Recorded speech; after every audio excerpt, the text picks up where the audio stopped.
So on the very last week of our SOE outreach, me and Megan had the opportunity to pray and share the gospel with a group of teenagers. There were 4 of them, and they grew up in a Catholic school, and we were basically telling them about how powerful God is. So I got to share the gospel with them. I got to share how Jesus healed my back 4 years ago. And I got to share with them about my background and my testimony as well. Like Tammy mentioned, they grew up going to the Catholic school, and so I too grew up with a Catholic background, and so I just got to relate with them and share with them, and it was cool that once I opened up with them that they felt safe to open up, and you could really see walls coming down. Mm-hmm. Yeah, and it was just really cool because as we were talking with them, God gave me a vision of one of them, specifically David. I got a vision of him hearing the voice of the Lord for the very first time. And he said that in his Catholic school, they never tell them how to communicate with God. And so me and Megan got to pray with him, and we asked him to ask God what God thinks about him.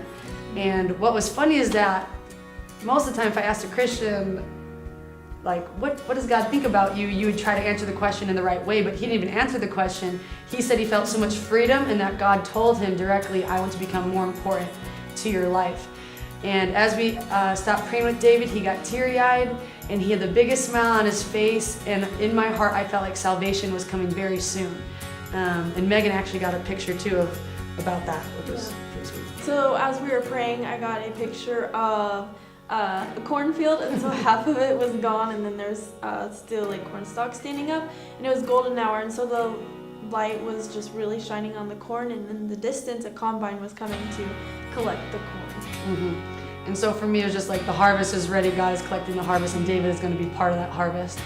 And so it was just really sweet getting to spend that time with David, pour into him, and get this moment with him where no glory can be given to me and Megan that we persuaded him of anything. He won't remember that moment and say like, oh, they were nice girls and maybe I'll think about Jesus.